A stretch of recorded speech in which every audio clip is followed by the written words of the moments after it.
এমনি গরম ধোয়া ওঠা কষা কষা তরকারি আর সাথে যদি গরম গরম রুটি পাওয়া যায় তাহলে তো শীতের রাত জমেই যায়। ভাবছেন এটা কিসের তরকারি? এটা হচ্ছে মুরগির মাংসের স্টামাক আর লিভার, যেটাকে আমরা গিলে মেটে বলে থাকি।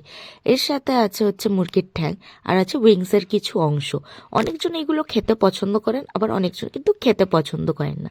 কিন্তু আমরা এগুলো খেয়ে থাকি কিভাবে সেটা আপনাদের সাথে আজকে শেয়ার করব। হ্যালো বন্ধুরা, কেমন আছো তোমরা? নিয়ে চলে এসেছি নতুন একটা ভিডিও। তো শীত তো জমিয়ে পড়েছে, তো শীতের রাত্রেবেলায় রুটির সাথে খাওয়ার মতো একটা জমজমাটি রান্না তো দরকারই হয়। তো আজকে চলো নিয়ে এসেছি হচ্ছে গিলে মেটে বা মুরগির স্টামাক লিভার, যেটা হচ্ছে কষা কষা করে আমরা রান্না করেছি। চলো তাড়াতাড়ি করে রেসিপিটা তোমাদের সাথে শেয়ার করি। তো এখানে মুরগির যে স্টামাক আর লিভার এগুলো কিন্তু খুব ভালোভাবে পরিষ্কার করে নিয়েছি। আর যে মুরগির পাটা ছিল সেটাও কিন্তু ভালোভাবে পরিষ্কার করে নোকটোক কেটে নেওয়া হয়েছে। এর ভেতর কিন্তু আর একটা জিনিসও পাওয়া যায়, যেটা হচ্ছে মুরগির স্কিন, মানে যে ছালটা, সেটাও কিন্তু আপনারা ইউজ করতে পারেন এখানে। তো আমরা ইউজ করিনি। তো প্রথমে এখানটা আলু নিয়ে নিয়েছি। আলুটা কিন্তু কেটে ভালো করে নুন হলুদ দিয়ে কিন্তু এখানটা ভেজে নিয়েছি। তো আলু ভাজা হয়ে গেলে ওই তেলে দিয়ে দিয়েছি হচ্ছে এখানটা বাটা মশলা। বাটা মশলায় আছে এখানে হচ্ছে পেঁয়াজ, আদা, রসুন আর দুটো শুকনো লঙ্কা। তো মশলাটাকে প্রথমে দিয়ে একটু ভালো করে নেড়ে চেড়ে ভেজে নিয়েছি।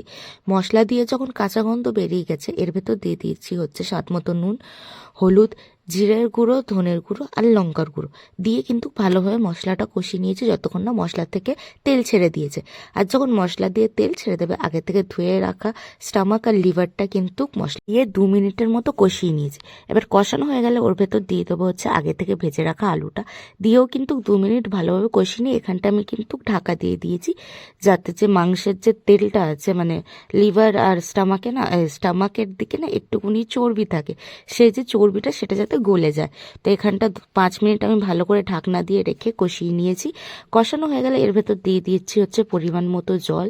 জল দিয়ে কিন্তু আমি ঢাকা দিয়ে ভালো করে ফুটতে দিয়েছি যতক্ষণ না সব কিছু ভালোভাবে সিদ্ধ হয়ে যাচ্ছে। এদিকে কিন্তু দেখতেই পাচ্ছেন আলু আর যে অংশগুলো রয়েছে চিকেনের, সেগুলো খুব ভালোভাবেই সিদ্ধ হয়ে গেছে। তো সিদ্ধ হয়ে গেলে এখানটা আমি একবার লাস্টে নুন চেক করে নিয়েছিলাম। নুন একটু কম হওয়ার কারণে এখানটা লাস্টে একটু নুন আর গরম মশলা গুঁড়ো দিয়ে কিন্তু 1 মিনিট ফুটিয়ে নামিয়ে নিয়েছি। রাত্রির বেলায় গরম গরম রুটির সাথে কিন্তু খেতে এটা দুর্দান্ত লাগে। হ্যাঁ, ভাতের সাথেও খেতে কিন্তু মন্দ লাগে না, কিন্তু আমি প্রেফার করব রুটির সাথে খাওয়ার জন্য। এই শীতের রাতে গরম গরম তরকারি আর রুটি জমেই যাবে। তো ভিডিওটা কেমন লাগলো জানাবেন, আর ভিডিওটা ভালো লেগে থাকলে ভিডিওতে লাইক, কমেন্ট আর সবার সাথে শেয়ার করতে ভুলবেন না। আর চ্যানেল নতুন হয় চ্যানেলটিকে সাবস্ক্রাইব করে অবশ্যই আমাদের পাশে থাকবেন। আজকের জন্য এইটুকুনি, দেখা হবে নতুন একটা ভিডিও। চ্যানেলটিকে একবার হলেও ভিজিট করবেন, অনেক ভিডিও আছে, ভালো লাগবে।